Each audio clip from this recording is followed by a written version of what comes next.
Bonjour, chers enseignants de français du primaire et de section bilingue du pays.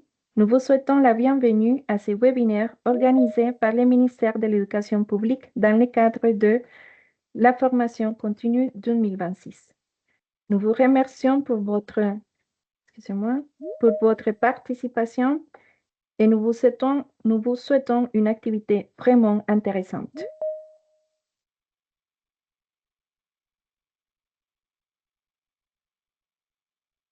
Le webinaire que nous partageons aujourd'hui s'appelle Chatbot, innovation dans la pratique conversationnelle du FLE.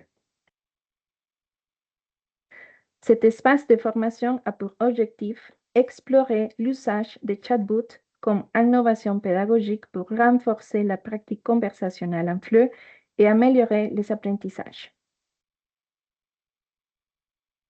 Je suis Marilyn Araya Brenes, conseillère nationale de français au primaire.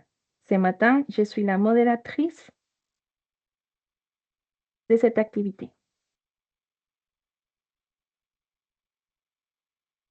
Tout d'abord, la présentation principale de la formation sera assurée par le spécialiste Belinda Marquina, puis nous aurons un temps de questions-réponses est prévu à la fin. Aussi, pour le bon déroulement de la formation, nous vous remercions de garder vos caméras et vos microphones éteints. Et nous invitons également toutes les personnes participantes à remplir les registres de présence disponibles dans le chat dès maintenant.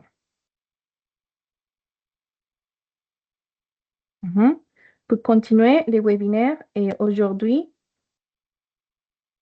j'ai l'honneur de vous présenter Mademoiselle Belinda Marquina Pineda, enseignante de français à la UNAM à Honduras depuis l'année 2017. Elle a un Master 1 en enseignement du français et titulaire d'un Master 2 en didactique de FLE et FEDES de l'Université des Antilles. Elle a contribué à des projets académiques importants, notamment la mise à jour du curriculum de langue étrangère et comme présidente de la PROF, elle a organisé le 3e séminaire national des professeurs de français du Honduras et elle a lancé le premier bulletin national Honduras consacré à la francophonie. Spécialiste en didactique du français, elle s'intéresse aussi aux FOSS, à la recherche et à la création de matériel pédagogique. Actuellement, elle travaille à l'Alliance française du Costa Rica. Bienvenue, mademoiselle Marquina, à vous la parole. Bonjour à toutes et à tous, j'espère que vous allez bien et je suis très contente d'être ici avec vous ce matin parce que pour moi c'est un plaisir de vous accueillir et de vous accompagner dans cette formation pour explorer le sujet de chatbot. Je sais que c'est un sujet qui est de plus en plus fréquent dans l'enseignement de langues étrangères et probablement vous l'avez déjà écouté et vous l'avez déjà entendu parler avant. Et ce n'est pas du tout une innovation parce que ça existe depuis l'année 2020 que nous avons commencé à les intégrer dans les cours de langue. Mais aussi, j'aimerais vous dire qu'aujourd'hui, je vous invite à garder un esprit ouvert et garder un esprit curieux envers ce sujet. C'est vrai que c'est un sujet que parfois on pense que, et tout le monde le dit, mais ce n'est pas comme ça. Et je suis sûre que vous n'êtes pas d'accord. Tout le monde dit que probablement les chatbots et l'intelligence artificielle vont remplacer les êtres humains. Mais aujourd'hui, on ne va pas parler exactement seulement des chatbots et de l'intelligence artificielle, mais aussi nous allons parler de l'intelligence pédagogique. Ok, avant de continuer, j'ai vu un message sur le chat où il dit qu'il y a quelqu'un qui n'écoute pas. Donc, j'aimerais savoir si les autres, vous m'entendez ou pas. Oui? Oui, on t'écoute très bien. Continue. Ah, D'accord. Ok. Alors,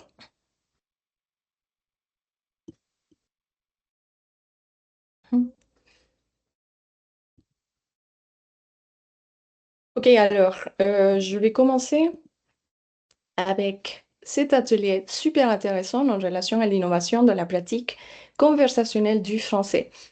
Parce que c'est vrai que dans nos salles de classe, il y a toujours des étudiants qui n'osent pas à poser des questions et qui n'osent pas à parler devant la classe ou à parler avec nous-mêmes, les profs, parce qu'ils ont peur de se tromper ou ils ont peur d'être jugés, pas seulement par la classe, mais aussi par les profs. Alors aujourd'hui, je vais vous présenter un outil.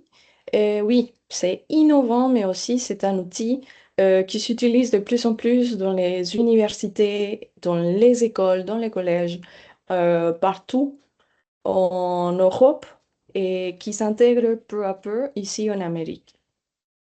Mais avant de s'installer confortablement, j'ai une question pour vous. Et vous que vous êtes les professeurs du primaire au Costa Rica, pouvez-vous me dire si vous pensez que les élèves de primaire sont trop petits pour utiliser l'intelligence artificielle? Parce que des fois, on a tendance à penser que les étudiants qui sont trop petits, 7 ans, 8 ans, même 6 ans, ils ne sont pas capables d'utiliser des outils pédagogiques qui ont intégré l'intelligence artificielle.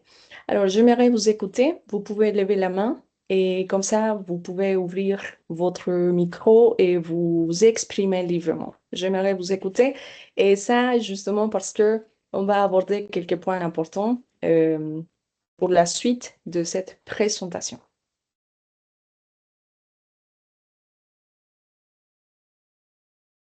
Oui, c'est une question facile. C'est juste de dire oui ou non. Je pense que oui, s'ils sont trop petits, ils ne sont pas capables d'utiliser l'intelligence artificielle. Alors, j'ai ici une participation de Raphaël Núñez. Ujú. On Suani, vous écoute. ¿puedes abrir el micrófono de Rafael y de Mónica, por favor?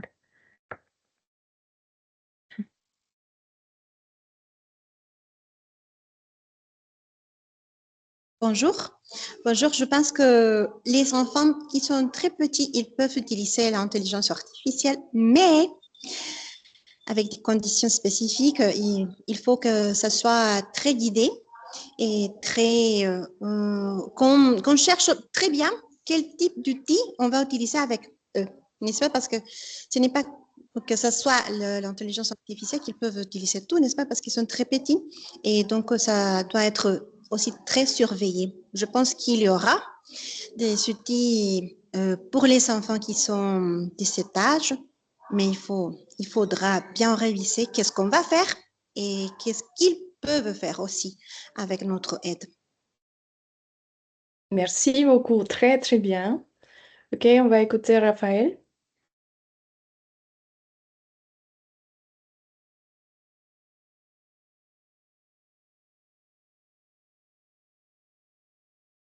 Bonjour, vous Bonjour. m'entendez, oui?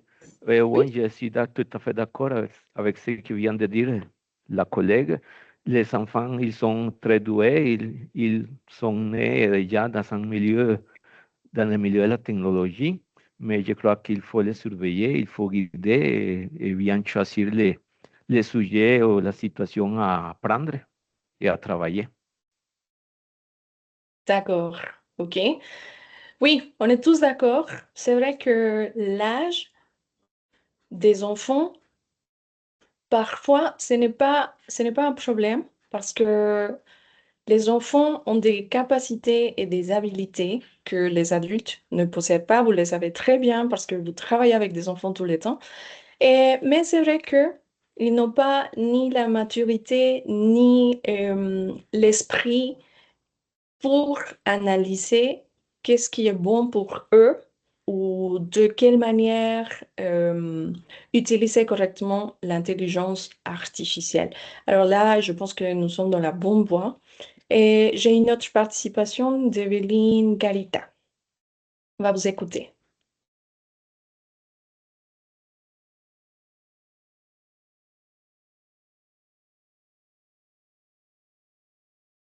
Bonjour, bonjour à tout le monde.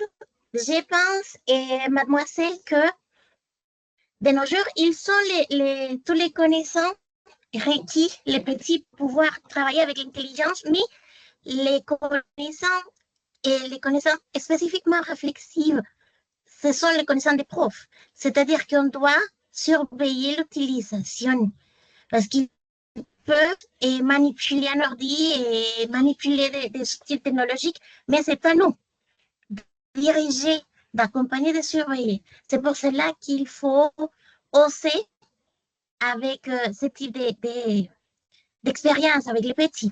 Merci. Merci beaucoup, Evelyne. Et voilà, à partir de ces 3 réponses, je pense que nous sommes tous dans le bon chemin, dans la bonne voie, parce que justement, je vous disais au début de cette présentation, on ne va pas parler de comment remplacer les enseignants.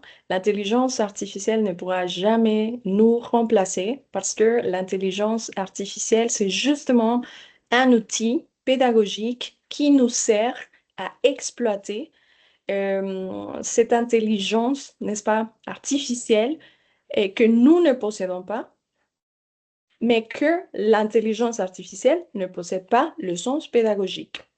Je suis tout à fait d'accord avec vous.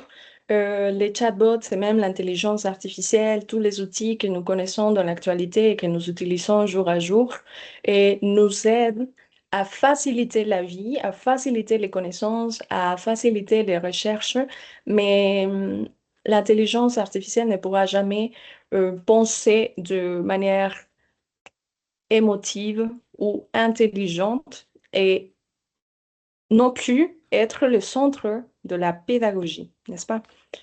Ok, très bien. Merci pour vos interventions. Nous allons continuer. Alors, ici, si vous observez, j'ai mis des différents programmes et des différents outils qui contiennent de l'intelligence artificielle que nous utilisons jour à jour dans notre vie quotidienne. Et parfois, j'ai déjà eu l'occasion de parler avec des personnes qui pensent qui n'utilisent jamais l'intelligence artificielle, mais évidemment, l'intelligence artificielle est partout, au moins dans ce siècle-là. Oui. Et je vais vous dire après quelques astuces que peut-être vous ne saviez pas, mais que probablement vous seriez étonné parce que l'intelligence artificielle, en fait, n'est pas récente. OK? Mais pour nous centrer dans cette image, observer jour à jour, nous utilisons cette intelligence soit au travail, soit pour l'éducation et pour notre vie quotidienne, pour communiquer avec les autres. On les utilise dans les téléphones, les ordinateurs. L'intelligence artificielle est partout. Et même pour les nouvelles générations des enfants, nous savons que l'intelligence artificielle sera toujours présente et aussi les enfants sont toujours capables de comprendre parce que parfois il y a des parents qui ne s'expliquent pas comment les enfants, par exemple, apprennent l'anglais ou le français facilement, mais c'est juste à travers des vidéos sur YouTube ou en écoutant des chansons en anglais, en français, en italien. Les enfants apprennent comme ça, n'est-ce pas? Donc, oui, comme je vous disais, en éducation, on utilise des plateformes, oui, et d'apprentissage adaptatif. Et j'ai ici quelques exemples. Je ne sais pas si vous connaissez Magic School. Magic School, c'est une plateforme qui corrige des travaux de manière intelligente, oui. Et on utilise aussi des chatbots conversationnels et pour pratiquer des langues. On utilise Gemini, on utilise ChatGPT et vous les connaissez très bien parce que je suis sûre que peut-être vous avez déjà posé des questions au chat GPT pour vous aider avec vos cours ou pour je ne sais pas, clarifier une information de laquelle vous doutez, etc. D'accord? Alors, on ne peut pas nier que l'intelligence artificielle est entre nous, jour à jour, et elle va rester pour longtemps. Oui, on ne peut pas nier ça. Alors, à partir de cette introduction, j'aimerais vous partager quels sont les objectifs d'aujourd'hui et je les ai divisés en trois parce que je considère que nos objectifs ne sont pas seulement pédagogiques, mais aussi techniques, oui, parce qu'on va passer à cette partie euh, de savoir-faire et aussi pratique. Alors, le premier objectif pédagogique est d'analyser le potentiel de chatbots conversationnels pour renforcer la compétence orale en FLE. Le deuxième, l'objectif technique, identifier et maîtriser les principales fonctionnalités des chatbots. Et finalement, l'objectif pratique, c'est de concevoir et expérimenter des activités pédagogiques intégrant de chatbots. Alors, vous observez là, on a trois objectifs qui s'adaptent très très bien à notre métier et qu'on doit savoir les maîtriser. Parce que sinon, au contraire, euh, cette conversation et cet atelier de chatbot ne sera pas du tout utile. Bien, avant de vous montrer qu'est-ce qu'un chatbot et de vous montrer la définition, j'aimerais savoir si vous avez une idée, parce que souvent et fréquemment, on parle des chatbots dans la vie quotidienne, mais parfois, on ne sait pas même les définir. Alors, est-ce que vous avez une idée? Qu'est-ce qu'un chatbot? Avez-vous une définition simple ou quelle est votre idée à ce que c'est un chatbot?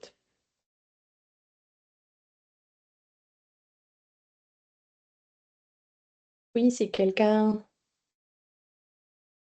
veut participer, sentez-vous libre, d'accord?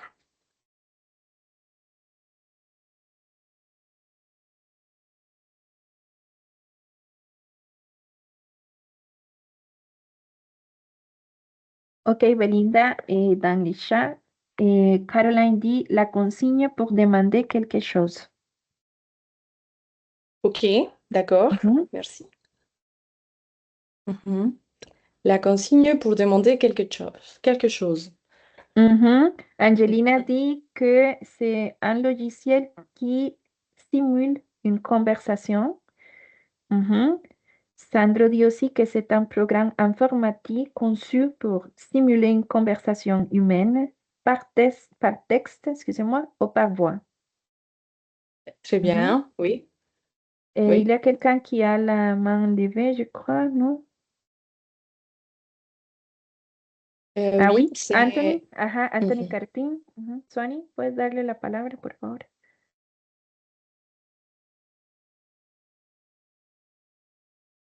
Bon, bonjour tout le monde. Et bon, par rapport à la question, et bon, c'est plutôt une sorte d'assistant virtuel qui interagissent avec les gens, les personnes.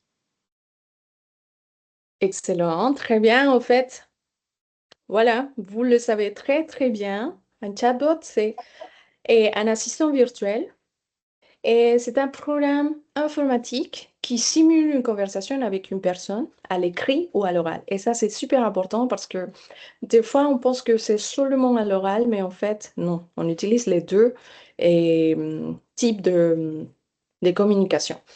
Et quand un utilisateur lui pose une question ou formule une commande, le chatbot lui répondra ou exécutera l'action demandée. Voilà. Alors, c'est super parce que pratiquement, c'est un chat robot. Oui, c'est pour ça qu'il s'appelle chatbot.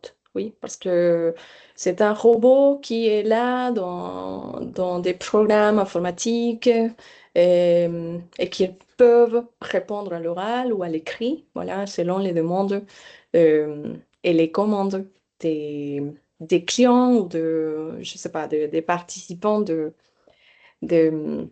oui, des personnes qui les utilisent. Très bien. Alors, on commence par cette définition pour après passer aux origines historiques. Et comme je vous ai déjà mentionné, en fait, on connaît, à partir de cette image, probablement vous connaissez Alexa, Cortana et ChatGPT, mais vous n'avez pas d'idée, peut-être, je ne sais pas. Oui, je m'excuse si ce n'est pas comme ça. Et qui sont en fait les chatbots Elisa et Paris? Oui. Alors, je vais vous raconter toute une histoire. En fait, il y a deux ères de chatbot. La première qui a commencé en 1950. Et c'est pour ça que je vous ai dit qu'en fait, l'intelligence artificielle n'est pas récente. Et parce que il y a, euh, bon, il y avait un test qui s'appelait Turing Test et qui a été créé par un mathématicien britannique en 1950, qui, lui, il est considéré le père de l'intelligence artificielle parce que lui, il s'appelait Alan Turing, mathématicien britannique, et lui, il a pensé à créer ce premier chatbot qui s'appelait Turing Test en 1950 et il a posé la base des chatbots, de créer un programme qui pourrait interagir avec les êtres humains et qui pourrait simuler la voix et les émotions et tout ça. Et il a posé l'idée, oui, et la base, mais en fait, le Turing test, c'était justement un test qui n'a pas fonctionné parce qu'à l'époque, évidemment, il n'y avait pas trop de développement en technologie. Mais en 1966, ELISA, que c'est le deuxième chatbot enregistré, a été créé. Et imaginez que la relation entre Elisa et Paris, c'était une relation d'amitié. C'est vrai qu'ils n'ont pas été créés dans la même date, mais Elisa et Paris ont eu les mêmes objectifs et parce que les deux ont été créés par des psychiatres. Et Elisa était un chatbot qui fonctionnait à travers un script. Oui, c'est-à-dire que Elisa était programmée pour euh, agir en tant que thérapeute. Oui, comme c'est un psychiatre qu'elle a été créé. Et donc, lui faisait le script d'un thérapeute qui interagissait avec les patients qui avaient des problèmes mentaux ou des problèmes, oui, surtout mentaux. Oui, c'est pour ça qu'Elisa, c'était un programme qui, hum, qui fonctionnait avec les patients de psychiatrie. D'accord? Et ensuite, pourquoi je vous dis que Paris était comme l'ami d'Elisa? C'était parce qu'en 1972, et un autre psychiatre a créé Paris, mais pas pour le programmer ou le paramétrer comme un docteur, oui, un thérapeute, mais au contraire comme un patient et paranoïde, oui. Et donc là, c'était super intéressant de voir la dynamique entre les deux, et Lisa qui agissait en tant que docteur et Paris qui agissait en tant que patient paranoïde. Oui, et dans cette première ère de chatbot, tout le monde était fasciné et surtout choqué de voir comment deux machines pouvaient interagir en imitant les êtres humains, n'est-ce pas?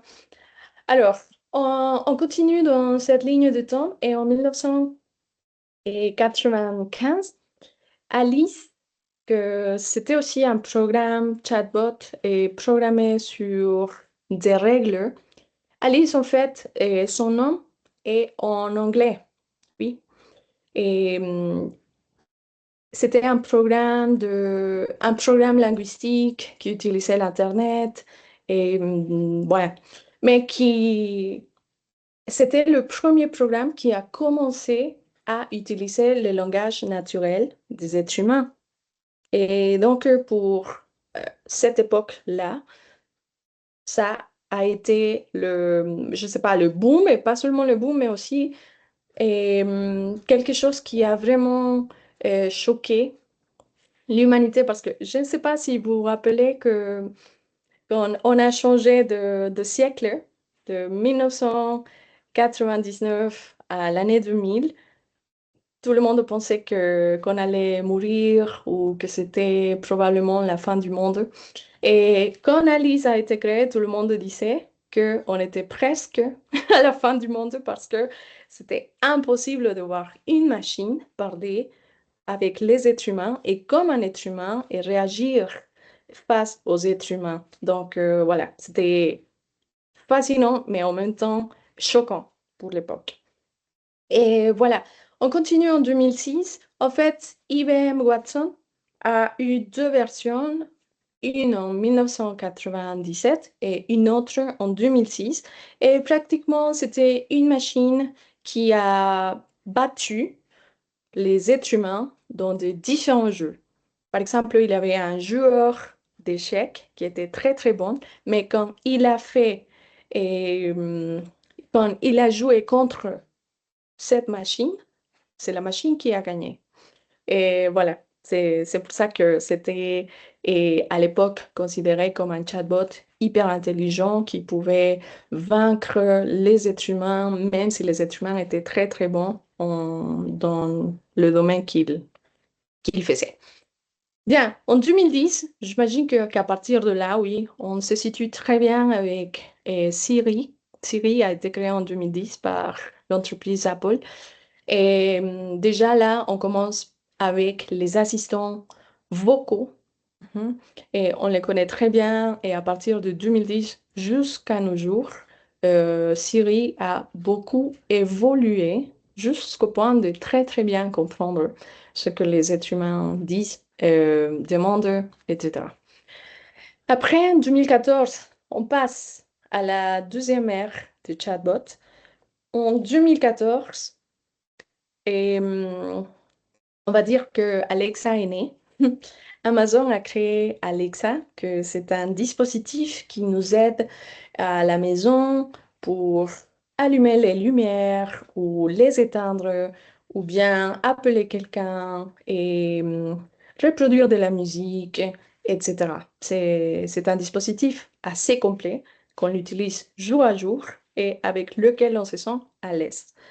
Et en 2015, Microsoft Cortana a été créé. En 2006, Google Assistant. 2022, l'entreprise OpenAI a créé ChatGPT. Et finalement, en 2023, c'est Gemini qui a été créé par Google. Oui. Et je vous ai montré une image au début.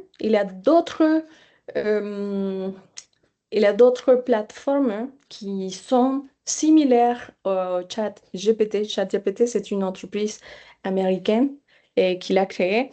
Et c'est c'est le chat le plus utilisé quand on parle de l'intelligence artificielle. Mais évidemment, il y a des entreprises chinoises qui ont créé aussi leur propre marque de chat. Et il y a des entreprises européennes. Donc, il y a beaucoup d'options, d'accord? Nous avons plein d'options pour utiliser l'intelligence artificielle jour à jour. Oui, mais sachez que l'intelligence artificielle n'est pas récente. Je vous ai déjà expliqué, elle a commencé en 1950 et on va continuer à l'utiliser. Et c'est pour ça que, comme vous l'avez bien dit au début, il faut s'adapter et il faut guider aux étudiants dans ce chemin d'intelligence artificielle et dans ce chemin d'évolution, n'est-ce pas? Parce que on ne peut pas nier l'utilisation de chat. Oui, soit de chat, ou soit d'assistants vocaux, ou soit de chatbots, etc. Donc, ici, je vais vous montrer qu'il existe des différents types de chatbots. Et parce que normalement, oui, on connaît la définition, mais on ne sait pas vraiment comment ça marche. En fait, il n'existe pas un seul type de chatbot, il en existe plusieurs. Oui. Et le premier, c'est le chatbot à menu ou à bouton que normalement vous utilisez pour quand vous avez des demandes ou des questions pour les banques, les compagnies aériennes, les services clients et même sur Messenger quand vous êtes en train de vendre ou acheter un produit. Il y a aussi des chatbots basés sur des règles comme par exemple Elisa. Ou bien les réservations simples de restaurants. Il y a des chatbots aussi propulsés par l'IA et je vais vous en parler dans quelques minutes. Ce sont par exemple quelques applications qui s'appellent Replica, Conseil, Talkball et les chatbots d'e-commerce intelligents. Les chatbots vocaux, oui, ou les assistants, comme on les appelle, comme par exemple Siri, Alexa ou l'assistant assistant vocaux de voiture, par exemple Google Maps ou bien Waze. Il existe aussi les chatbots d'IA générative et dernièrement, on a beaucoup parlé en relation à l'IA générative, oui, et que ce sont des chatbots plus complets qui s'adaptent à l'utilisateur et qui gardent des informations pour après donner des réponses encore plus complètes. Oui, par exemple, ChatGPT, Gemini et Claude et bien les assistants éducatifs IA comme celui que je vais vous présenter aujourd'hui. Nous avons les chatbots hybrides, par exemple les chatbots bancaires modernes, Intercom, Zendesk, service client avancé et évidemment il y en a d'autres. D'accord? Alors, avec cette information et l'information précédente, maintenant je vais vous parler des avantages des chatbots. D'accord?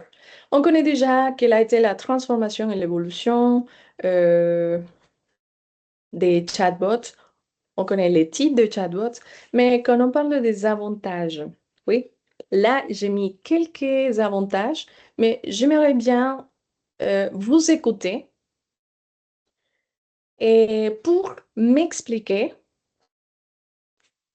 n'importe quel point de tous ces points que j'ai mis ici comme avantage, j'aimerais vous écouter. Si par exemple vous choisissez pardon, si vous choisissez l'attention comme avantage des chatbots, j'aimerais savoir pourquoi vous pensez qu'on parle d'attention comme un avantage.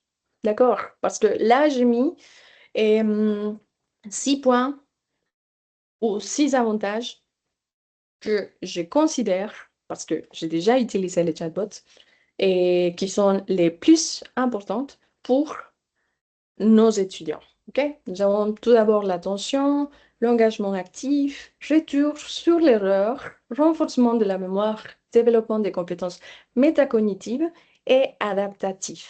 Oui? Alors, comme vous avez déjà une idée de quoi il s'agit, j'aimerais vous écouter. J'aimerais vous écouter pour m'expliquer un peu sur les avantages des chatbots. D'accord?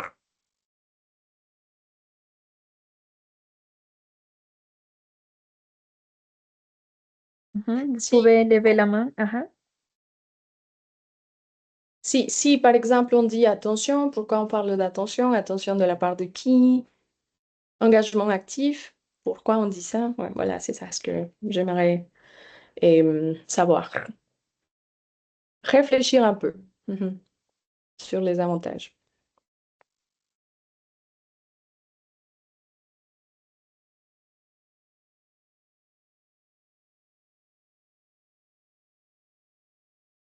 Allez, ne soyez pas timide.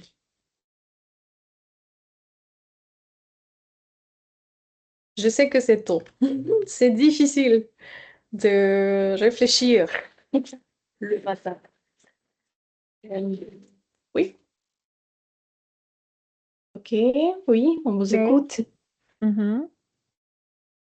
Bonjour. Miley. Bonjour. Je pense que les chatbots ont ces caractéristiques ou avantages parce que les étudiants sont immergés dans la technologie. Donc, un chatbot va attirer l'attention. Dans les cas des étudiants, va attirer l'attention, va les engager à travailler. Et comme c'est un programme pour bon, ça dépend de l'usage, mais ça peut aider à, à pouvoir faire retourner à l'erreur qu'il réalise. Il peut s'entraîner, un étudiant peut s'entraîner et le chatbot va lui aider à améliorer sans lui punir. Et donc, il va se sentir plus à l'aise. Et comme ça, il va pouvoir développer toutes les compétences nécessaires. Et ce que vous mettez comme adaptatif, pour moi, c'est très intéressant parce que il y a une variété d'étudiants, disons. Il y a les étudiants ont différentes caractéristiques. Donc, le chatbot va s'adapter à l'étudiant ou à la personne. Donc, ça va aider.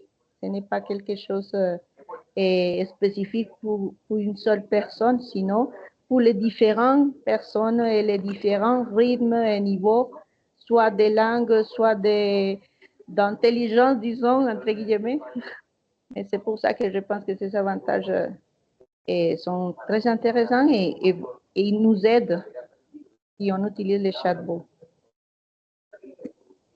Merci beaucoup, Miley. Miley, c'est ça, n'est-ce pas? Oui. D'accord. Et j'adore votre prénom. Et voilà, vous l'avez très bien expliqué. Merci beaucoup. Et voilà, c'est ça. Rien à dire, rien à ajouter. Mais oui, voilà, c'est ça. Je vous ai parlé au début de cet atelier par rapport à la tension des étudiants face aux autres ou face aux profs. C'est vrai que travailler avec des enfants, ce n'est pas facile parce que ils sont très, très, très, très, très, je sais pas, je peux pas le définir. Ils sont partout, oui. Leur pensée n'est pas toujours présente dans la salle de classe et ils pensent à tout. Et donc, garder l'attention d'un enfant, c'est pas du tout facile. Je ne dis pas que c'est impossible parce que c'est possible, mais avec l'utilisation de chatbot, l'attention des enfants change. Oui, parce que pour eux, c'est super intéressant d'aller sur un ordinateur, explorer, parler avec l'ordinateur et faire d'autres types d'activités parce que on sait bien que les enfants n'aiment pas écrire, ils n'aiment pas lire, pas tous, évidemment, mais la plupart d'entre eux n'aiment pas ça. Donc, oui, c'est mieux. Oui, donc nous avons une bonne attention de la part des enfants à l'heure d'utiliser des chatbots ou de logiciels similaires. Et aussi, oui, vous avez parlé de l'engagement actif, justement parce qu'ils s'intéressent à ça. Le retour sur l'erreur, parce que les chatbots offrent un retour immédiat. Oui, nous aussi, nous on peut faire, nous les profs, et nous pouvons faire ce retour aussi, mais les chatbots le font immédiatement. Renforcement de la mémoire, parce qu'ils vont se rappeler quelles sont les erreurs qu'ils ont fait pour ne pas les répéter parce qu'ils savent que la machine va dire et va corriger les mêmes erreurs. Quand on parle de développement de compétences métacognitives, là, on parle des aspects qui sont parfois pas trop travaillés en salle de classe. Oui, pas trop. Je ne dis pas qu'on ne les travaille pas. Mais ici, on parle surtout des savoirs. OK? Savoir, par exemple, observer, oui, parce que ils doivent être très, très concentrés et pour bien faire la tâche, oui, savoir raisonner et aussi savoir comprendre et finalement savoir apprendre. Oui, vous savez qu'on parle toujours des savoirs, savoir-être, savoir-faire, mais dans ces compétences métacognitives, là, on utilise d'autres savoirs qui sont nécessaires pour bien s'adapter à l'activité en utilisant l'intelligence artificielle. Finalement, adaptatif, oui, on parle des niveaux, on parle de l'âge, oui, on parle des publics, on parle voilà, des activités. Le chatbot s'adapte très bien à n'importe quelle personne ou quel niveau, d'accord? Bien. Et maintenant, avant de commencer à vous montrer comment utiliser les chatbots, n'oubliez pas que l'intégration des chatbots dans les salles de classe doit être soigneusement planifiée et alignée sur les objectifs pédagogiques, oui, fixés par l'enseignant.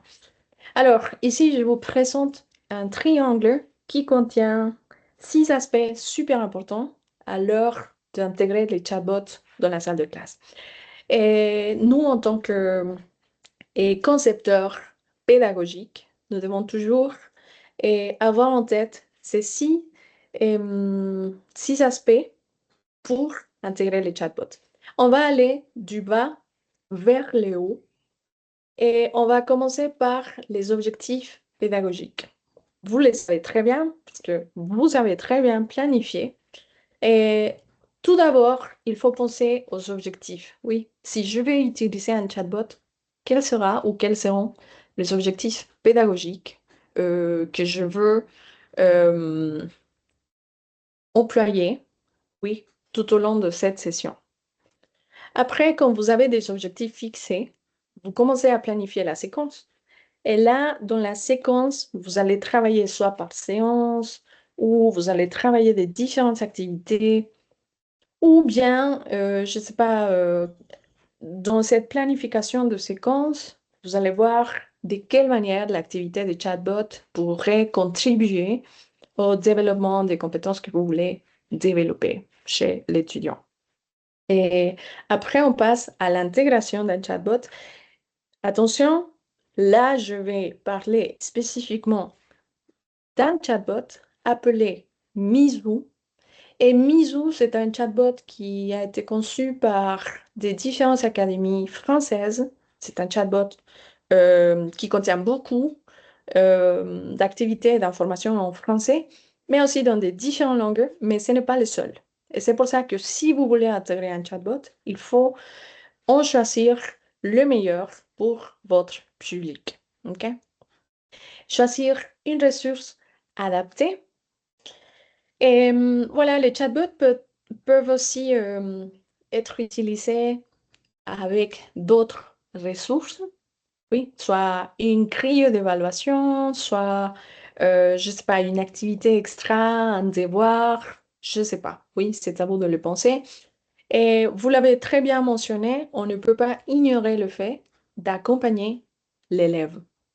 Cet accompagnement doit être présent dès le début jusqu'à la fin parce que le chatbot ne va pas faire notre travail. C'est à nous d'accompagner, oui, de guider, d'accompagner, de donner les instructions, de faire les corrections, etc., oui, pour l'élève.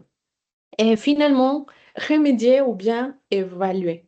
Après avoir fait tous ces différents aspects, on termine par l'évaluation et c'est pour ça qu'on va utiliser les chatbots. Oui, ce n'est pas seulement pour s'amuser ou pour découvrir des outils pédagogiques, mais aussi pour faire une évaluation. Voilà, je vous propose une grille parce que à l'heure d'utiliser les critères d'évaluation pour l'utilisation d'un chatbot, il est important de faire un progrès. Oui, parce qu'au début, les étudiants vont découvrir le fonctionnement d'un chatbot. Oui, peut-être qu'au début, ils ne seront pas à l'aise avec les activités qu'on propose. Peut-être oui, je ne sais pas, il y a toujours des enfants qui ne sont pas à l'aise, oui, avec les activités. Donc, je vous propose cette grille. C'est une grille qui contient des critères importants, oui, pour travailler avec des chatbots. Je vais les lire. Le premier, c'est développer les idées en expliquant et en donnant des exemples. Évidemment, vous allez l'adapter au niveau, oui, et à l'âge de vos étudiants parce que c'est vrai que développer les idées et expliquer en donnant des exemples, ce n'est pas du tout facile pour des très, très, très petits enfants. Mais au moins, essayez de développer cet esprit critique, oui.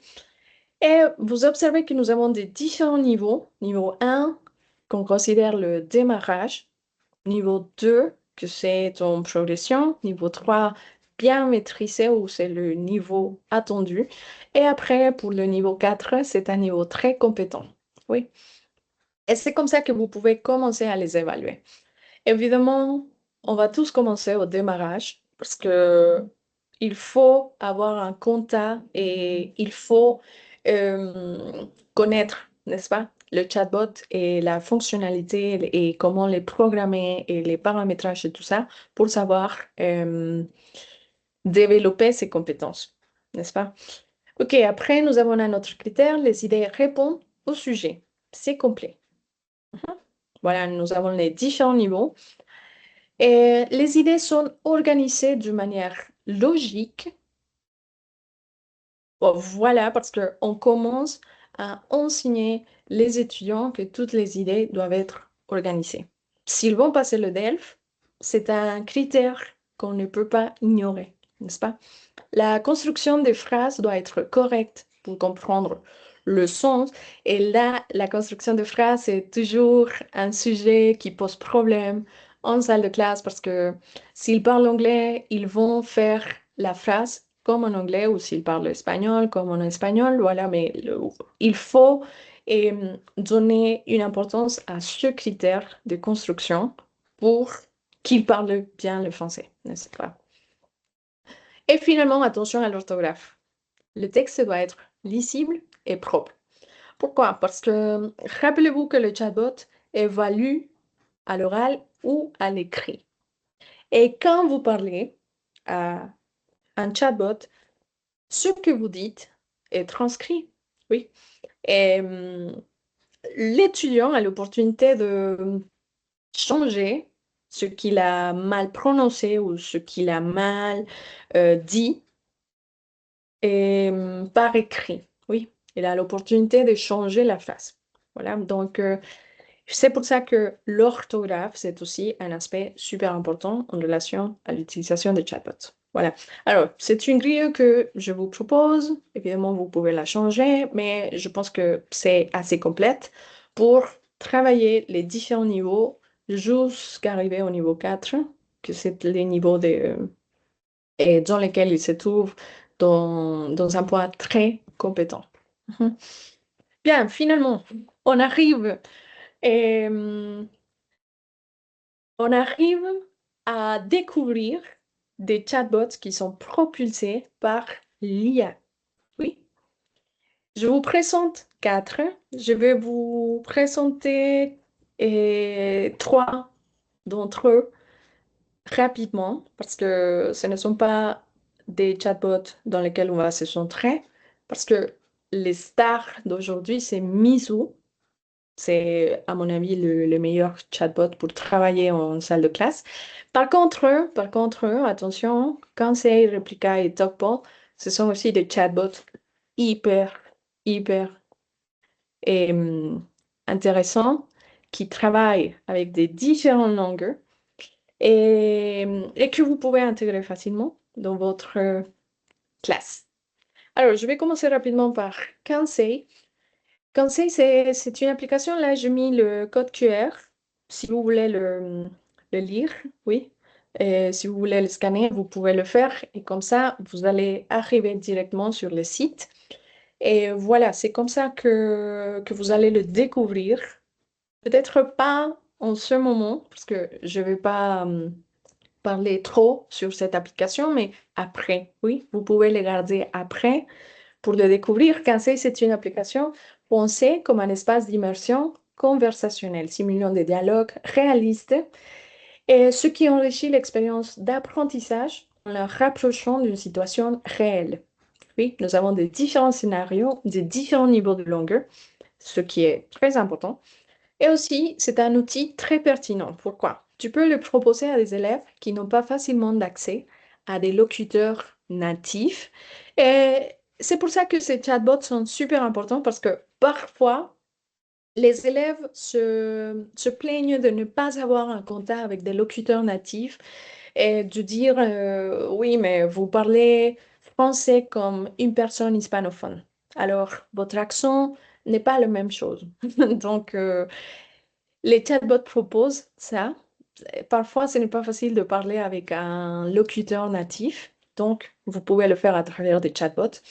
Il permet aussi de pratiques régulières et flexibles, utiles pour des rythmes variés, soit étudiants, travailleurs, et même pour les zones rurales où il n'y a pas trop d'accès à l'apprentissage de langues étrangères. Il offre aussi des retours personnalisés, ce qui complète bien une approche centrée sur l'apprenant et finalement, il favorise la confiance à l'oral, un aspect souvent délicat pour les apprenants de FLE. Oui. Et ce que j'adore de cette application qui s'appelle Kansei, c'est qu'il y a plus de 20 langues à apprendre, mais aussi c'est que nous pouvons choisir les scénarios. Oui, vous pouvez choisir si vous voulez parler avec quelqu'un qui se trouve à l'hôtel ou quelqu'un qui se trouve au restaurant, oui, soit le serveur, la réceptionniste. Même vous pouvez faire et créer des scénarios avec votre copain ou votre copine, parce que là, il y a un personnage qui s'appelle Louis qui peut jouer le rôle de copain. Ouais.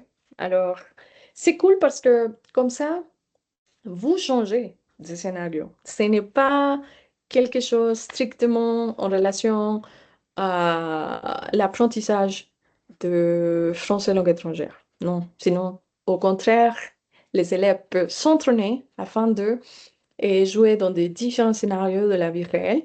Et donc, ça va évidemment développer des compétences sociales que normalement, on ne traite pas en classe. D'accord? Et même pour le niveau de langue, et comme ils utilisent aussi pas seulement ce type de langage formel qu'on utilise en classe, là, ils peuvent apprendre des mots en argot ou voilà, d'autres types de langage. Oui, pas exactement soutenus. Replica est un compagnon virtuel basé sur l'intelligence artificielle générative. Vous pouvez aussi le scanner pour le découvrir. Replica a été créé en 2017 par la société américaine Luca Inc. L'idée est d'offrir à l'utilisateur un ami IA, un interlocuteur empathique, disponible à tout moment, capable de discuter par texte, voix et avec un avatar personnalisable. Disponibilité 24 sur 7, accessibilité disponible sur mobile, iOS ou Android. Et Replica pourrait présenter certaines opportunités. Premièrement, offrir un espace d'expression aux étudiants qui n'ont pas d'accès à des locuteurs natifs et peut aider à la pratique orale. Attendez. Ah, je peux pas bouger ça. Non, je peux pas. Ok, à la pratique orale, confiance à l'écrit ou à l'oral, à l'introspection. Utiliser l'IA comme un outil pédagogique complémentaire pour des activités de journaling, d'expression personnelle, de simulation de dialogue, réflexion interculturelle, fournir un soutien émotionnel ou psychologique léger, surtout dans surtout dans un contexte de stress ou d'isolement. Replica, c'est cool, mais en même temps, ça fait peur parce que l'application s'appelle Replica parce que c'est un réplica de votre personne, oui, de vous-même. Et voilà alors, comme il dit que c'est un avatar personnalisable, vous pouvez personnaliser ce personnage-là comme vous-même, oui, vous pouvez parler à vous-même, ou soit je sais pas, si vous voulez créer une copine en ligne, vous pouvez le faire, ou un ami en ligne, ou je sais pas, oui. C'est pour ça qu'il dit qu'il fournit un soutien émotionnel ou psychologique léger, mais il y a des histoires qui disent que les gens qui font et qui créent des réplicas sur cette application, à la fin, ils sont trop dépendants de ce chatbot. Oui, parce que c'est vraiment un chatbot, et il le dit très bien, un compagnon virtuel basé sur l'intelligence artificielle générative. Donc, c'est un chatbot qui retient votre information et qui vous connaît très bien à la fin de l'utilisation, quoi. OK, nous continuons. TalkPod est une application d'apprentissage de langue basée sur l'intelligence artificielle, souvent décrite comme un tuteur IA pour pratiquer des langues étrangères. Et cette application, c'est surtout dirigée aux étudiants ou aux apprenants des langues étrangères, n'importe pas quelle langue. Il y a des modes variés d'apprentissage, il y a des reconnaissances vocales. Donc, c'est bien parce que si, par exemple, vous voulez proposer une application pour développer cette partie orale, vous pouvez le faire à travers TalkPod. Et c'est gratuit. Et aussi, c'est facile à utiliser. OK, je vois une main levée. J'imagine que, Andrea, vous avez une question.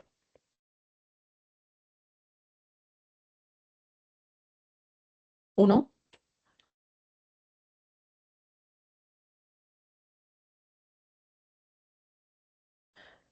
Bon, Oui, je crois que c'est... Ah, Andrea. Suani, ¿puedes habilitarle el micrófono a Andrea, por favor? Está abierto. Ah, ok.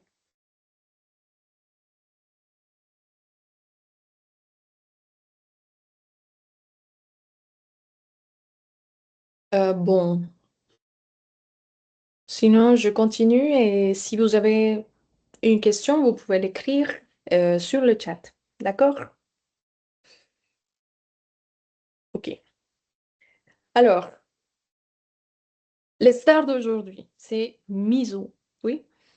Mizu, je ne sais pas si vous les connaissez ou si vous avez déjà entendu parler de cette application. C'est un site web, en fait, qui s'appelle comme ça. Vous pouvez les scanner parce qu'aujourd'hui, on va travailler sur ce site. Et c'est une application en ligne qui permet de créer des chatbots ou bien des agents conversationnels destinés en particulier à l'éducation. Elle est facile à utiliser et en grande partie gratuite. Et ça, c'est important parce que nous, en tant que prof, on sait que si c'est gratuit, c'est mieux, n'est-ce pas? Mais il y a quelques options payantes, mais en général, vous pouvez concevoir des chatbots pédagogiques pour vos cours gratuitement. Oui. Les IA de discussion créées sont très efficaces et simples d'accès pour les élèves, sans inscription par un simple lien ou avec un code QR. Donc, c'est très facile. Parfois, quand nous utilisons des applications, Parfois, il y a des problèmes pour se connecter, pour s'inscrire. Je ne sais pas comment ça marche. Non, à travers un simple code QR ou un simple lien, vous les partagez avec vos élèves et ils facilement peuvent entrer dans l'activité de chatbot. D'accord? Misu fonctionne aussi bien sur l'ordinateur que sur la tablette ou le smartphone. Alors, il n'y a pas de problème. Si vous n'avez pas d'ordinateur, alors utilisez-le sur la tablette ou le smartphone. Elle est une application inclusive car on peut échanger par écrit avec les chatbots, mais aussi à l'oral. Et voilà, et ça c'est super important, comme je vous ai déjà expliqué. Et finalement, une restriction, cependant, en mode gratuit, seulement 50 élèves peuvent utiliser vos chatbots par jour. Ouais. Et, bon, mais j'imagine que vous n'avez plus de 50 élèves par classe. Et si vous l'avez, bon, là, vous aurez des problèmes. Et bien, ici, on peut distinguer Misu de chat GPT. Parfois, les étudiants et même les profs, on utilise beaucoup le chat GPT, mais Mizu est conçu pour l'école. Alors là, déjà, nous avons un point à faveur, oui, la confidentialité des élèves. Oui, parce que c'est l'élève avec la machine et l'élève n'est pas exposé face aux autres ni aux profs. Et il fait son travail de manière autonome et indépendante et c'est tout. Après, nous avons l'accès aux utilisateurs de moins de 13 ans. Ça, c'est très, très bien pour nous, pour les profs des écoles, parce que c'est un site auquel nous pouvons faire confiance et qu'on sait très bien que les étudiants ne vont pas trouver du contenu inapproprié pour leur âge. Comportement contrôlé reste sur le sujet et finalement c'est un journal de discussion. c'est cool parce que s'il reste sur le sujet, parfois, et comme j'ai déjà travaillé sur Misu avec mes étudiants, ils disent et si le sujet, c'est par exemple les plans du week-end et l'étudiant essaie de sortir et changer le sujet, Misu revient toujours sur le même objectif, d'accord? Donc ça, c'est cool. Et Misu propose des jeux de rôle, on peut travailler des jeux de rôle, on peut travailler cette pratique linguistique, récit et écriture narrative, débat, simulation et études de cas, apprentissage conversationnel, jeux de mystère, tutorat entre pairs, quiz, des quiz interactifs et finalement des assistants aux devoirs. Tout ça, on peut le trouver sur cette plateforme. Et en ce moment, je vais vous prier, s'il vous plaît, d'aller sur le site Misu. Oui. Scannez le code si vous avez un téléphone là. Sinon, vous pouvez chercher miso.com sur sur votre ordinateur. Oui. Comme ça, vous allez directement sur le site. Soit vous scannez le code ou soit vous allez directement sur Internet. D'accord? Parce que je vais vous expliquer comment ça marche. OK? Je vais avancer. Alors, nous avons le fonctionnement de Miso. Oui. Dès le premier moment que vous vous inscrivez, il faut s'inscrire évidemment pour concevoir des chatbots. Au contraire, vous n'allez pas créer des chatbots. Et il faut s'inscrire. Oui, l'inscription, c'est obligatoire. Et une fois que vous avez terminé votre inscription, vous allez voir là, dans la page, ces deux options. Vous allez sélectionner le mode de création de chatbot que vous préférez. Vous pouvez choisir personnaliser, ça veut dire que c'est à vous de créer le chatbot de zéro. Ou bien vous pouvez choisir généré par l'IA, que pratiquement c'est Mizu qui va vous proposer plus facilement le chatbot que vous voulez. Oui, il faut seulement écrire les objectifs d'apprentissage. Alors, j'aimerais juste confirmer que vous êtes déjà là, sur le site de Mizu. Pouvez-vous lever la main? Oui, si vous êtes déjà là. OK. Merci. Très bien. OK, très bien. Merci beaucoup. Super.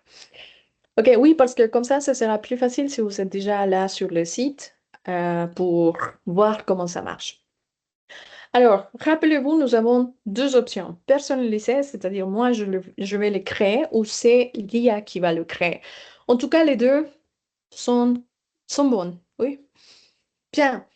Une fois que vous vous inscrivez, vous allez voir la page d'accueil. Oui. Ici, vous avez seulement trois options. Et déjà là, on voit que ce n'est pas compliqué de l'utiliser. Nous avons la première option, créer un chatbot. La deuxième, mes chatbots. Et la troisième, explorer. Oui. Et nous avons ici AI Academy, que c'est pour certifier dans vos écoles l'utilisation que vous savez gérer et maîtriser comment utiliser les chatbots. OK? Voilà. Alors, créer un chatbot. Si on commence par créer un chatbot, étant donné qu'on va les concevoir, oui, étant donné que c'est notre objectif toujours. Et voilà. Pour créer un chatbot, c'est l'éditeur qui va créer son chatbot. Une fois que vous créez des chatbots, vous allez voir les tableaux de bord de vos chatbots. Oui. Et si, par exemple, vous dites, oh non, c'est trop difficile, honnêtement, j'ai pas envie, vous pouvez quand même explorer des chatbots des autres qui sont réutilisables. Oui. Rappelez-vous que Misu vous offre un éventail très élargi en relation aux langues. Si vous voulez enseigner le français, l'italien, l'anglais, etc., vous allez voir des chatbots d'autres utilisateurs et qui ont été déjà créés et que vous pouvez les utiliser facilement. Bon, alors, une fois que vous voulez et que vous avez choisi de créer un chatbot, et vous commencez ici, oui, l'édition. OK? Alors, ici, nous avons les instructions du chatbot et c'est l'éditeur, c'est-à-dire nous, que nous allons donner les instructions pour que ça soit correctement bien fait. OK? Alors, nous avons les instructions. Vous allez voir là sur le site les instructions du chatbot. Vous allez écrire un titre. Ensuite, quelles sont les instructions que vous allez donner à l'intelligence artificielle? Oui, et dans ce cas, donner les instructions, quel est le rôle de l'IA et quelle est sa mission, quel est le rôle de l'élève et sa mission, objectif en termes de savoir et compétences, et vous pouvez être très précis avec des demandes particulières. Ce qui est bien et ce qui est génial de ce site, c'est que vous pouvez travailler n'importe quel aspect de la langue, oui. Et ce qui est super cool, à mon avis, c'est que vous pouvez travailler, par exemple, soit un sujet de culture, ou soit un sujet de grammaire, ou soit un sujet de prononciation, ou soit... Vous comprenez, n'est-ce pas? Donc, on ne va pas exactement travailler les vêtements, les fruits, la présentation. Non, ça, ce sont des choses de base, n'est-ce pas? Qui ne sont pas mauvais à les travailler, oui. Mais ici, on peut devenir fou, d'accord? Parce que le chatbot va lancer n'importe quel sujet et, en dépendant de nos instructions. OK? Alors, ici, par exemple, les instructions sont les suivantes. Tu te nommes Constance de la Galerie. Ça, c'est le nom du chatbot. Tu es spécialiste du château de Versailles. Des élèves français de collège vont te poser des questions sur ce château. Tu leur donneras des réponses simples et compréhensibles pour eux. Et tu leur suggéreras aussi des thèmes à interroger sur le château. Quels sont les objectifs? Mieux connaître le château de Versailles et son histoire, susciter la curiosité des élèves, développer les compétences d'échange, de discussion, et formuler des phrases claires et bien construites. Alors, attention, si vous voulez vraiment que le chatbot fonctionne, il faut être très spécifique. Très spécifique. Si vous dites seulement je veux travailler le futur proche et je veux que ce soit facile pour les étudiants, ça ne va pas marcher. Oui, le chatbot doit comprendre clairement les instructions. Oui, comment il s'appelle, qu'est-ce qu'il doit faire, qu'est-ce qu'il doit répondre, qu'est-ce que les étudiants vont faire et quelles sont les possibles difficultés. Tout, oui, tout pour que ça soit clair et pour que ça marche bien. OK, une fois que vous donnez le titre, les instructions, vous choisissez le niveau scolaire et vous allez créer une identité pour l'IA. Oui, vous allez choisir une image. Et ça, c'est justement parce que quand l'enfant entre dans la salle du chatbot, il va voir, oui, va regarder qui est la personne avec laquelle il parle. Et c'est pour ça que, oui, il est conseillable de charger une image. Dans ce cas, Constance de la Galerie, c'est cette personne-là. C'est évidemment une image créée avec l'intelligence artificielle. Et voilà, les règles, oui. Qu'est-ce qu'il doit faire? Observer. En dépendant du niveau, il faut faire des réponses simples et compréhensibles du niveau d'un collégien, faire des réponses courtes de 300 caractères maximum, ton bienveillant. Le ton, c'est important parce que il faut l'indiquer qu'il parle avec des enfants et qu'il ne parle pas avec des adultes ou d'autres personnes. Oui, c'est pour ça qu'il faut être clair. Rappelez qu'il faut rester respectueux en cas de vulgarité ou d'insulte. Et ça passe souvent. Par exemple, moi, quand je travaille avec des chatbots dans mes cours privés.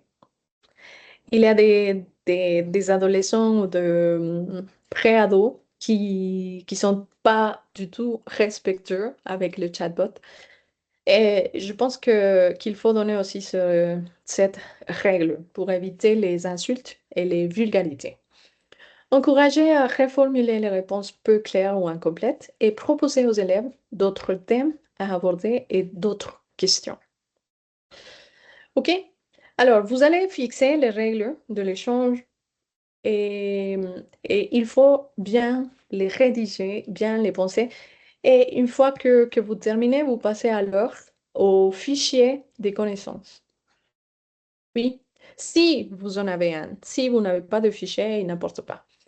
Et vous choisissez quelle voix orale de l'intelligence artificielle vous préférez. Et il y a deux options, Emma et John. Donc, une femme ou un homme. Oui, c'est à vous de choisir. Et finalement, vous avez la découverte.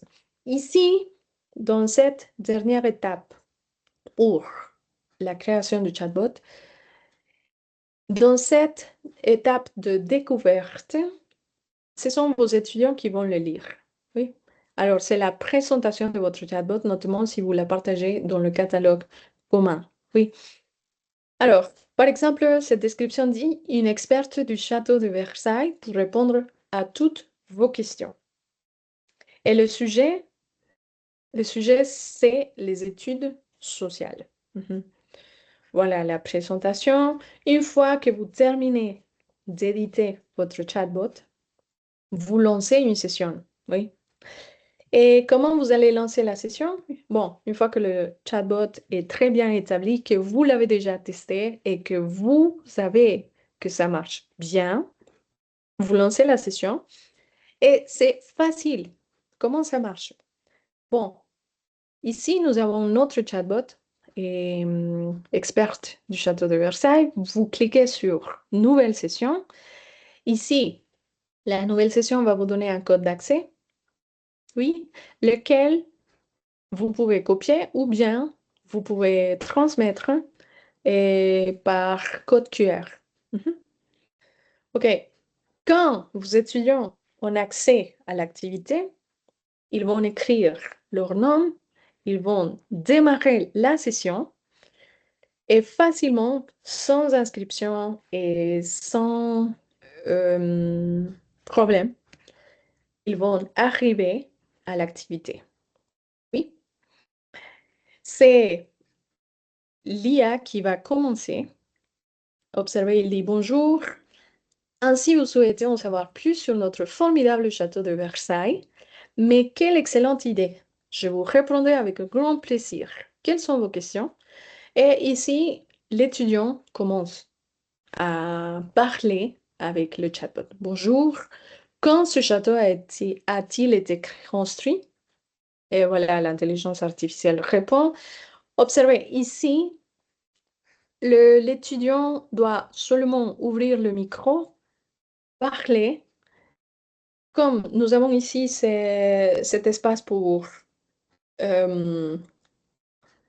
les messages, oui, les messages des étudiants se transcrivent et donc ils sont capables de les corriger ou de les envoyer comme ça. D'accord? Voilà.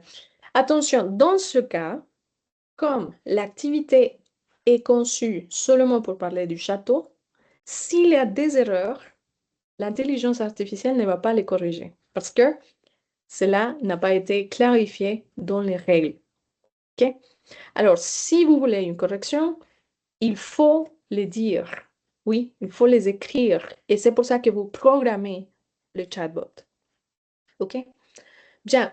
Et après, dans votre page d'accueil, vous allez voir la session que vous avez lancée. Oui, la session numéro 1, quelle est la date, à quelle heure elle a été lancée, qui sont les étudiants qui se sont connectés, si ce sont 3 ou c'est seulement un seul étudiant. Et voilà, une fois que vous lancez la session, observez ici, vous avez la limite de participants quotidiens jusqu'à 50 étudiants. Et par exemple, ici, nous avons les utilisateurs, les personnes qui se sont connectées.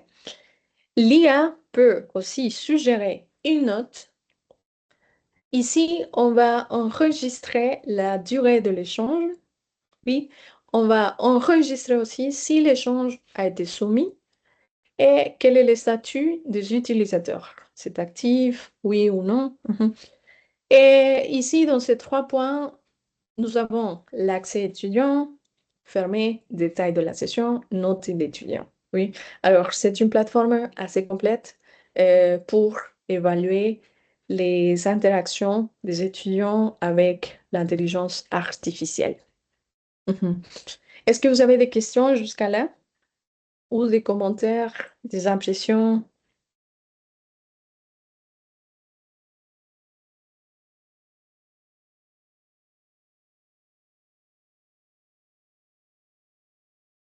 Non?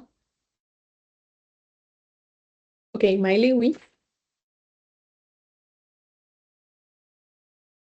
Non, c'est que je suis sur la page, mais je suis dans la partie de l'avatar.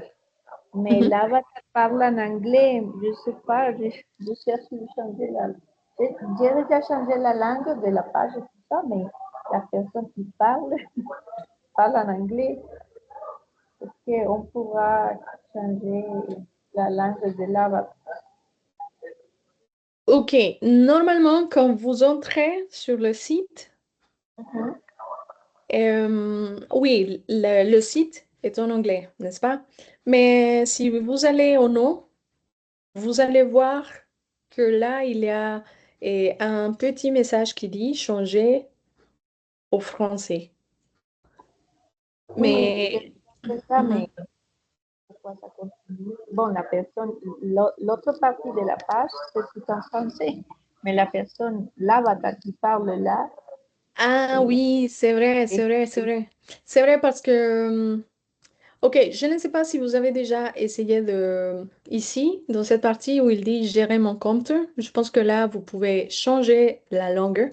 Mais sinon, probablement, oui, vous avez raison. Probablement l'avatar, euh, il parle en anglais. Mais je pense que sur gérer mon compte, vous pouvez changer la langue, si je ne me trompe pas. Mhm.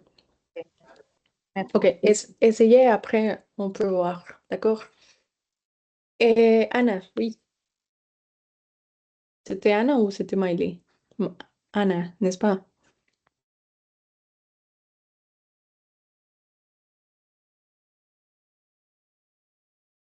Oui? Non? Non? Paraît-il qu'il n'y a plus de questions? Mhm. Ok, d'accord. Merci. Bien.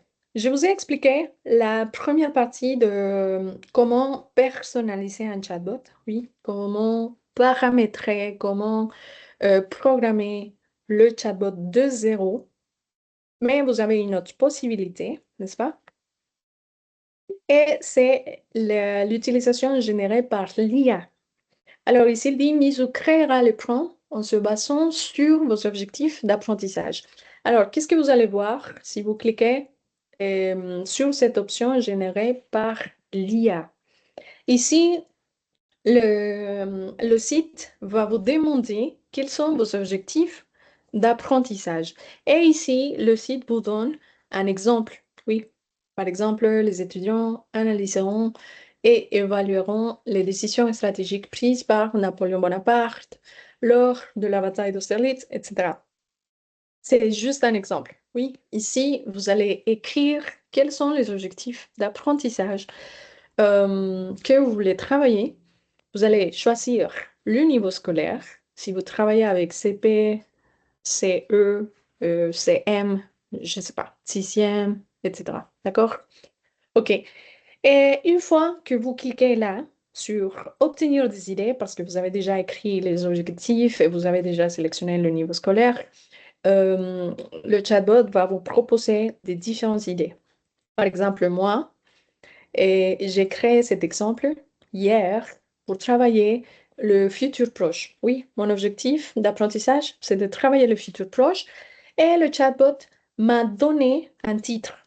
Le titre, il m'a donné plusieurs options, mais à la fin, j'ai choisi choix des projets du week-end. Oui, c'est le titre de mon chatbot. Et c'est vrai que parfois, si vous utilisez cette option de générer par l'IA, les instructions seront en anglais. Parce que c'est vrai que Misu, c'est un site qui travaille plusieurs langues, mais le site, c'est vrai qu'il a été conçu en anglais. Donc, oui, et on aura toujours la présence de cette langue. Mhm. Alors, si vous observez ces instructions-là, ce sont les instructions que le chatbot a générées. Mhm. Et lui-même, il dit ce qu'il va faire, qu'est-ce que les étudiants vont faire, et, les exemples. Et si vous voulez ajouter quelque chose, vous pouvez facilement l'ajouter en français, l'ajouter en espagnol. L'instruction, vous pouvez l'ajouter dans la langue que vous voulez, que vous préférez, et ou vous pouvez continuer avec l'anglais. Il va quand même comprendre. OK? Nous avons le niveau, l'image et le nom de l'IA.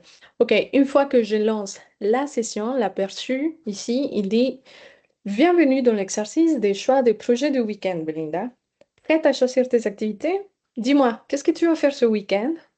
Par exemple, je vais aller au parc. Oui. Et ici, comme il a déjà commencé, c'est moi qui dois continuer la conversation. OK. Alors, c'est plus facile si vous choisissez cette option, mais sinon, vous pouvez programmer votre chatbot de zéro. Ici, observez, c'est mon site personnel sur Mizu pour créer un chatbot. Ici, par exemple, j'ai créé ces 3 chatbots. Défi Minecraft, tu parles français. Améliorer votre prononciation ou le débat, l'intelligence artificielle au service de... Je ne me rappelle plus. OK? Et j'ai trouvé ce dernier chatbot qui s'appelle Mon ami Fleur. C'est un chatbot cool. Alors, je vais vous montrer. Et attendez un instant. Oui, comme vous savez, bon, par exemple, ici sur Explorer, j'ai trouvé ce chatbot qui s'appelle Mon ami Fleur. OK? Et je lance la nouvelle session. Je peux le faire évidemment avec mes étudiants ici sur Lancer, ou bien je peux les tester avant de les partager. Oui, parce que je dois savoir comment ça marche. Alors ici, le chatbot dit: Bonjour Belinda, je suis ton ami français. Je vais t'aider à apprendre le français. Nous allons parler, jouer à de petits jeux et faire des exercices simples ensemble. N'aie pas peur de faire des erreurs, je suis là pour t'aider. Es-tu prête à commencer? Parle-moi un peu de toi. Comment tu t'appelles? Alors, je vais l'essayer pour voir qu'est-ce que le chatbot me conseille. Comme c'est un chatbot programmé, ici nous pouvons voir la personnalisation. OK, les règles, oui, les règles de la personne qui l'a créé. Poser des questions adaptées au niveau 1, corrige doucement les erreurs sans juger. Questions à choix multiples ouvertes. Voilà. Et alors là, je peux voir si la personnalisation est adaptée à ce que je veux travailler. OK? Alors, il me dit, parle-moi un peu de toi, comment tu t'appelles? Alors, je vais l'essayer. Bonjour, je m'appelle Velinda. Je suis un peu nerveuse.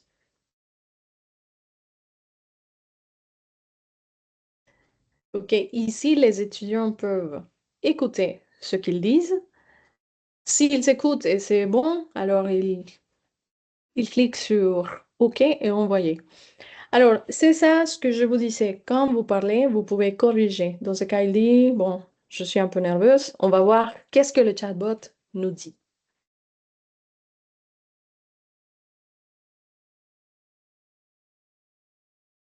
Bonjour Belinda, très bien, tu as bien écrit ta phrase. Mhm. Ne sois pas nerveuse, c'est normal au début. Tu fais un super travail. Dis-moi, quel âge as-tu? Je te propose un petit jeu. Je te donne 3 mots et tu choisis celui que tu préfères. Pomme, livre, balle. Bon, nous pouvons l'écouter aussi.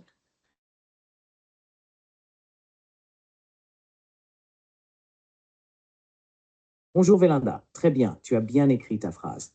Ne sois pas nerveuse, c'est normal au début. Tu fais un super travail. Dis-moi quel âge as-tu? Je te propose un petit jeu. Je te donne 3 mots et tu choisis celui que tu préfères. Pomme, livre, balle. Quel mot aimes-tu? Mhm. Alors, l'étude, on peut le lire ou bien peut l'écouter. Et c'est comme ça qu'on commence à travailler. Il a toujours un retour de la part de chatbot, oui. Et ça, c'est seulement un chatbot que j'ai trouvé intéressant à travailler avec mes enfants. Je vais revenir sur mes chatbots.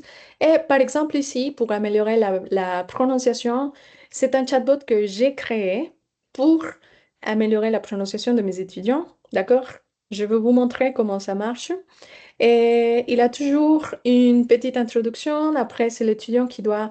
Mais c'est cool parce que, comme c'est un chatbot conçu pour la prononciation, c'est le chatbot qui va corriger l'apprenant. OK? Écoutons. Dites une première phrase en français. Je suis là pour vous donner des conseils. Alors, par exemple, les étudiantes font toujours des erreurs et quand ils disent j'ai ou je, ou Joe. Parfois, Joe m'appelle. OK. Alors, je vais dire une phrase très mal prononcée pour voir qu'est-ce que le chatbot va me dire. Bonjour, je m'appelle Belinda, j'ai 18 ans.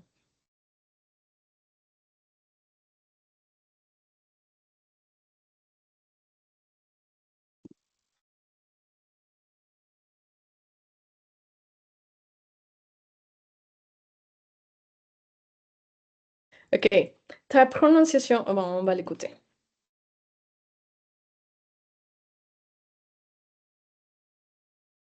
Très bien, Belinda. Ta prononciation est claire. Juste une petite remarque. Fais attention au son R dans bonjour et en, qui doit être bien roulé mais pas trop fort. Répète après moi. Bonjour, je m'appelle Belinda, j'ai 18 ans. Tu veux essayer? Mhm. OK. Alors, le chatbot fait quelques corrections. Vous voyez, ce n'est pas exactement comme le prof qui sait bien quelles sont les erreurs de prononciation ou de phonème, etc. Donc, mais oui, au moins on peut écouter et réessayer pour bien prononcer ce qu'on n'a pas bien prononcé. OK? Je ne sais pas. Je dois avancer, mais bon, c'est comme ça. Vous pouvez faire des chatbots pour améliorer la prononciation, littérature, les sciences. Et hier, j'ai créé ce chatbot que c'est un défi Minecraft parce que je sais que les étudiants adorent le jeu de Minecraft. Ou je ne sais pas, j'imagine qu'il adore. En fait, je ne suis pas trop à jour avec ce qu'ils aiment. OK? Dans ce cas, la personnalisation, c'est que la personne qui parle s'appelle Napoléon et il va construire une maison magique. Oui? Mais comme le défi, c'est de construire une maison magique, il doit utiliser le vocabulaire des chiffres, de présentation personnelle, des couleurs, etc. Oui? Parler des goûts, parler de ce que j'aime, ce que je déteste. Et, et c'est destiné plutôt pour les cours préparatoires. OK? Alors, on construit une maison magique. Comment tu t'appelles?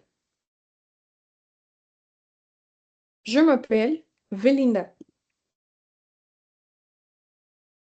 OK, on va voir qu'est-ce qu'il dit. Pour construire la maison en parlant français. C'est très bien. Maintenant, donne-moi une couleur pour les murs de la maison magique. Quelle couleur tu choisis? Je choisis le jaune. Mhm.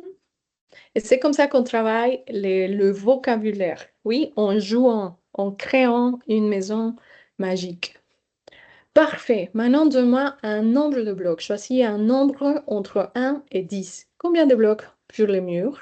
Oui, et c'est comme ça qu'on va travailler le, le vocabulaire. OK? Est-ce que vous avez des questions?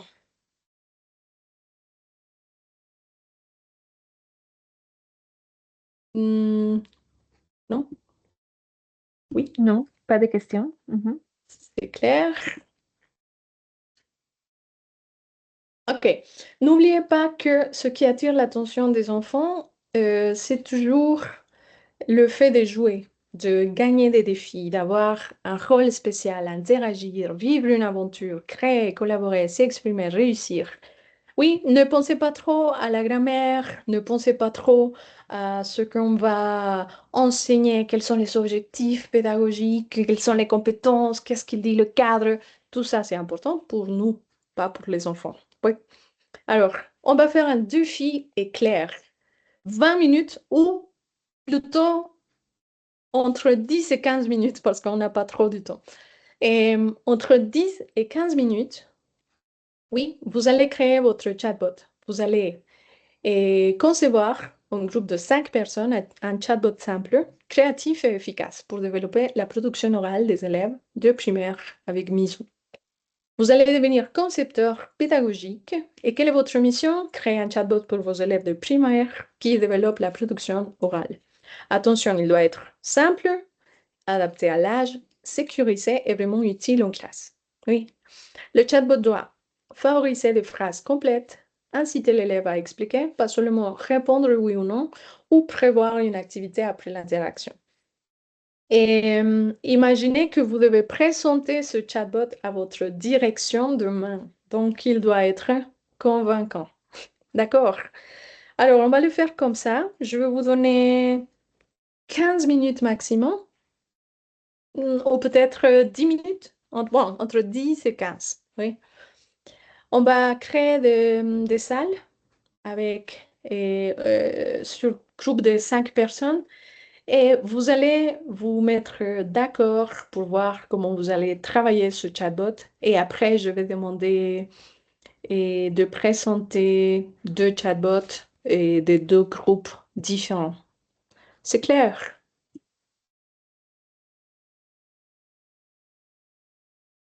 Oui. Suani, las salas pueden ser de 12 minutos, por favor.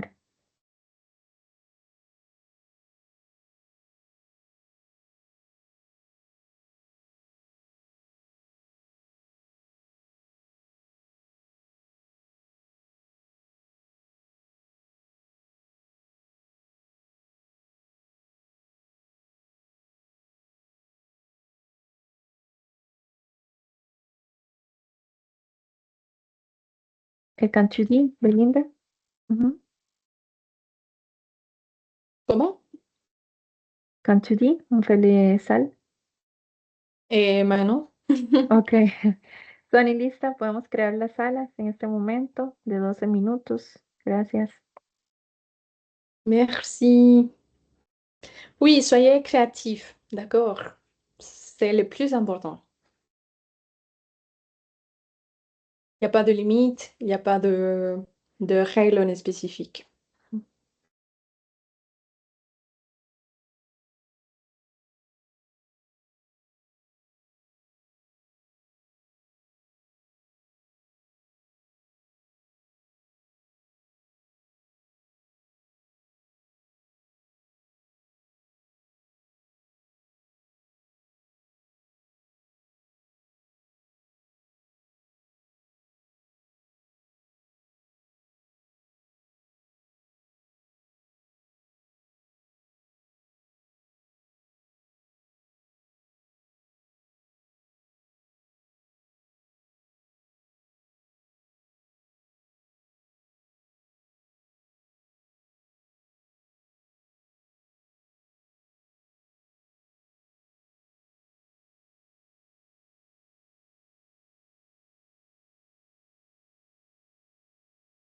Pour ceux qui ont resté ici, comme Tatiana, Andrés, Alfonso, Laura, Diana, vous pouvez travailler ici ensemble.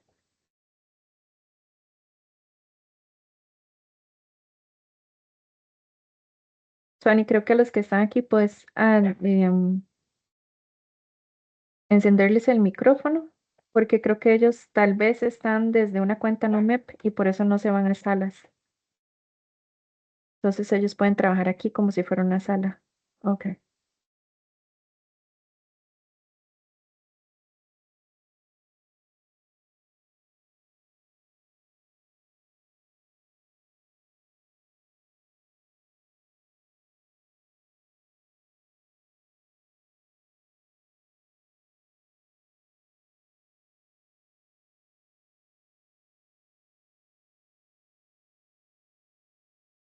Tal vez los que están aquí y no se fueron a una sala es porque tal vez no están conectados desde la cuenta MEP, o sea, desde el correo MEP. Ayer nos pasó. Entonces los que están aquí pueden trabajar aquí juntos.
Mari, usted me dice cuando los traemos de nuevo.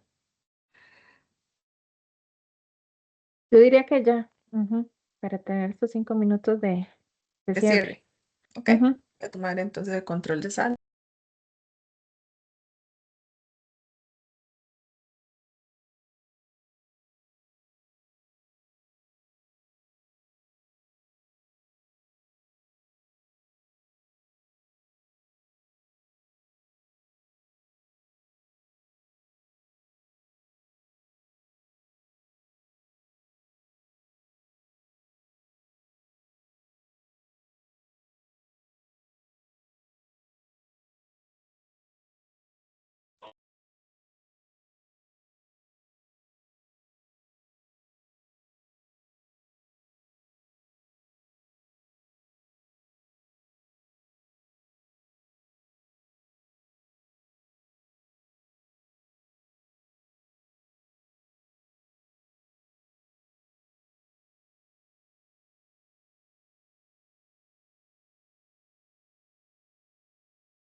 Suani, ¿puedes activarle la cámara a Belinda, por favor? Y el micrófono.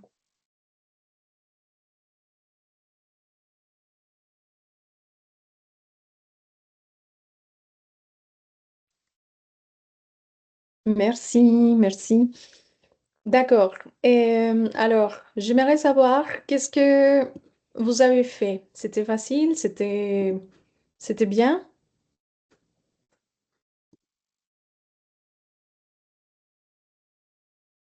Oui. J'aimerais voir le travail d'un seul groupe. Oui, parce que nous n'avons pas trop de temps pour tout présenter, mais s'il y a un groupe qui aimerait présenter son chatbot vite fait, euh, ou si vous voulez par exemple seulement commenter qu'est-ce que vous avez travaillé, oui, vous pouvez le faire rapidement, s'il vous plaît. Ok, il y a Minerva qui dit que c'est facile, c'est top. Mais est-ce qu'il y a quelqu'un qui aimerait, s'il vous plaît, partager à vive voix et comment a été le processus, qu'est-ce que vous avez fait, etc. S'il vous plaît.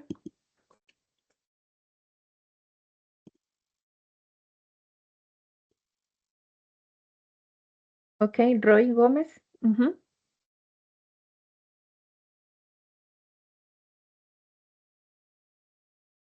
Bonjour à tous, ça va bien? Bonjour. Bonjour. Moi, ici, j'ai créé un chatbot pour enfants de la maternelle. Je suis en train de le faire pendant on a écouté vous parler, alors j'ai essayé de le faire, mais je ne suis pas très précis pour les consignes, alors ça m'a généré des chansons, mais me donnait les indications en anglais, alors je ne sais pas si on peut changer ça après, si on peut le faire du début que l'enfant commence à utiliser, ça démarre en français, je sais pas.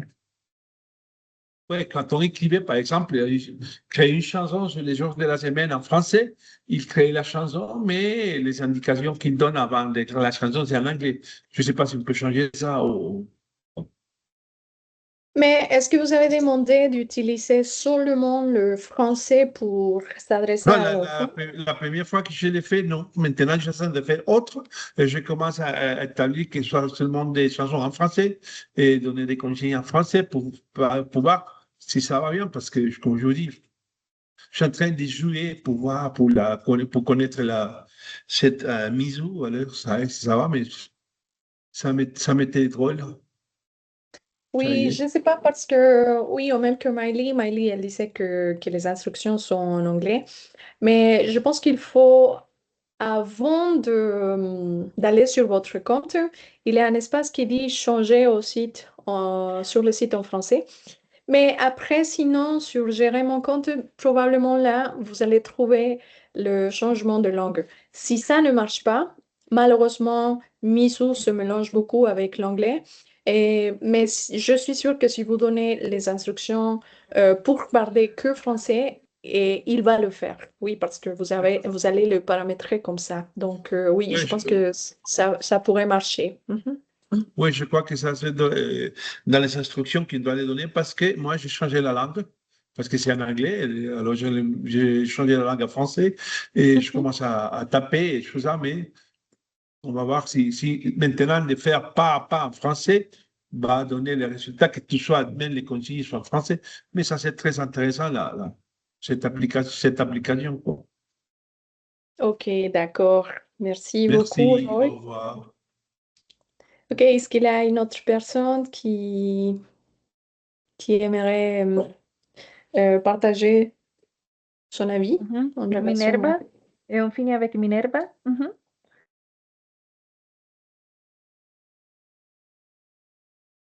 Bon, il a été très facile d'entrer. Premièrement, il m'a demandé la courrier électronique, puis je suis entrée et je commence à écrire seulement que c'est un restaurant complet.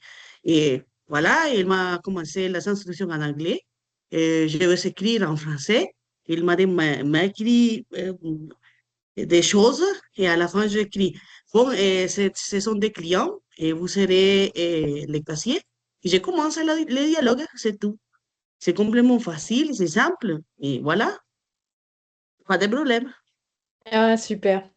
Ok, très bien. Je suis contente d'écouter ce commentaire, surtout parce que oui, c'est vrai que quand nous commençons à explorer un outil qui n'est pas assez fréquent dans nos pratiques, c'est pas facile. Mais en fait, je suis sûre que si vous continuez comme ça, vous allez voir comment bien gérer le site web de Mizu et vous allez probablement les intégrer, j'espère, dans vos cours.